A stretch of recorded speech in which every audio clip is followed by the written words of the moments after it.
नसीब का लिखा। किसी एक गांव में बहुत ज्ञानी पंडित रहा करता था। पंडित आजू बाजू के सारे ही गांवों में बहुत प्रख्यात था और इसी वजह से धनवान भी था। पंडित का परिवार ज़्यादा बड़ा नहीं था। पंडित अपनी पत्नी के साथ अपने बहुत बड़े घर में अकेला रहता था, क्योंकि पंडित को कोई बेटा था नहीं और एक बेटी थी जिसका विवाह पास के गांव वाले एक श्रीमंत लड़के से हो चुका था। पंडित ने शादी से पहले अपने होने वाले दामाद की अच्छे से जांच पड़ताल की थी और अपनी बेटी का भविष्य भी ठीक से पढ़ा था। तब जाकर उसने अपनी बेटी की शादी की थी। लेकिन चंद सालों में ही पंडित का दामाद बुरी आदतों के चुंगल में फंस गया। जुआ और शराब की बुरी लत ने उन्हें सड़क पर लाकर रख दिया। अपनी बेटी की ऐसी दुर्दशा देखकर पंडित की पत्नी काफ़ी दुखी होती थी और अक्सर पंडित को कहा करती थी, तुम जाकर उनकी मदद कराओ। पंडित हमेशा अपनी बीवी को यह कहकर उनकी मदद करने के लिए मना कर देता था कि अभी कुछ समय तक उनका बुरा वक्त चलना है। हम चाहे कितनी भी कोशिश कर लें, जो उसके नसीब में नहीं है वह उन्हें नहीं मिल पाएगा। पंडित की ऐसी बातों से उसकी पत्नी काफ़ी दुखी हो जाया करती थी और मन ही मन सोचती थी कि कैसा स्वार्थी पिता है, अपनी बेटी को इतने कष्टों में देखकर भी उसकी मदद करने के लिए मना करता है। आखिर भगवान ने जो इतना सारा धन धान्य दिया है उसका क्या करेंगे। हमें कोई और औलाद भी तो है नहीं, ले देकर एक यही बेटी है और उसके लिए भी कुछ नहीं करेंगे तो किसके लिए करेंगे। पंडित ऐसा नहीं सोचता था। ऐसा नहीं कि पंडित अपनी पुत्री से प्रेम नहीं करता था, लेकिन उसने अपनी पुत्री की कुंडली इतने अच्छे से पढ़ी थी और वह यह पहले से ही जानता था कि वह चाहे किसी भी लड़के से शादी करती, लेकिन उसके जीवन में यह समय आने वाला ही था और बिना इसे भुगते उसको छुटकारा नहीं मिलने वाला था। एक दिन खाने पीने के लिए भी मोहताज हो चुकी पंडित की बेटी और दामाद उसके घर पर आए। पंडित ने और उसकी पत्नी ने दोनों का खूब आदर सत्कार किया और खूब अच्छा खाना खिलाया।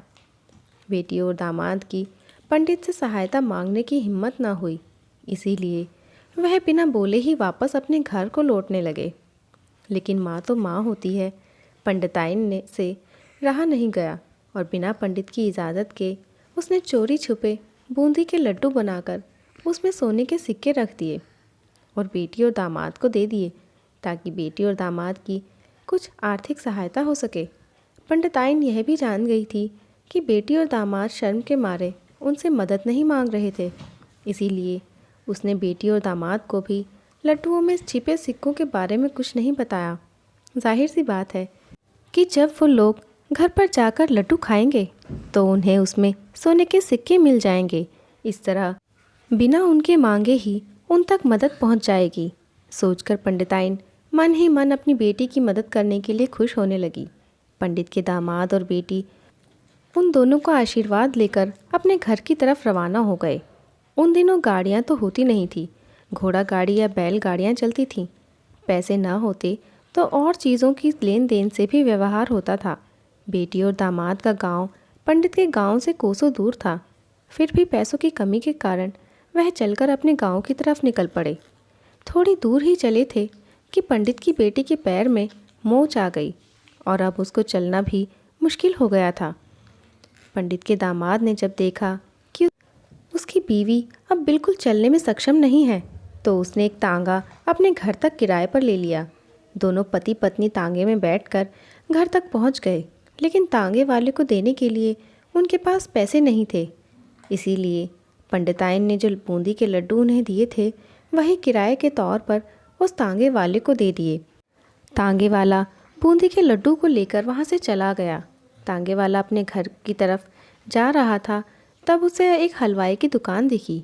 उसने सोचा कि थोड़े से बूंदी के लड्डुओं से मेरे घर के लोगों का पेट थोड़ी भरने वाला है, इससे अच्छा मैं इन बूंदी के लड्डुओं को बेचकर उनसे कुछ चावल खरीद लेता हूँ। तांगे वाले ने बूंदी के लड्डू हलवाई को बेच दिए। जिस गांव में वह हलवाई रहता था, उसी गांव में एक आदमी ने अपने घर पर पूजा रखी थी और उसी पंडित को उस पूजा के लिए बुलवाया था। पूजा में लगने वाले प्रसाद के लिए उस आदमी ने उसी हलवाई से बूंदी के लड्डू लिए जहाँ उस तांगे वाले ने बेचे थे। हलवाई ने भी उस आदमी को तांगे वाले से खरीदे हुए लड्डू ही पहले दिए ताकि वह खराब ना हो जाएं, क्योंकि वह नहीं जानता था यह लड्डू कब बने हैं। पूजा खत्म होने पर दक्षिणा और बूंदी के लड्डू लेकर जब पंडित अपने घर आया और खाना खाने बैठा तो प्रसाद में लाए बूंदी के लड्डू खाते वक्त लड्डू से सोने का सिक्का निकला।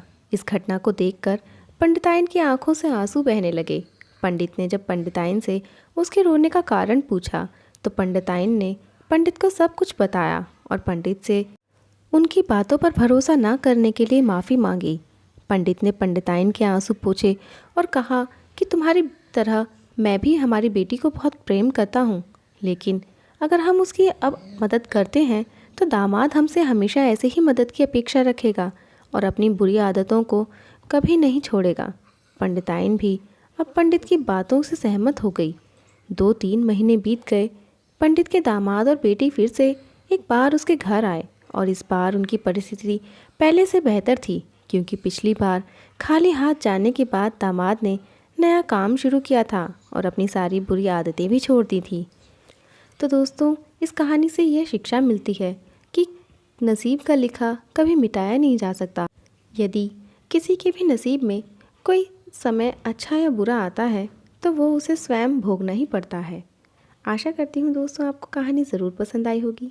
वीडियो को लाइक और चैनल को सब्सक्राइब ज़रूर कीजिएगा। मिलते हैं एक नई कहानी के साथ। धन्यवाद।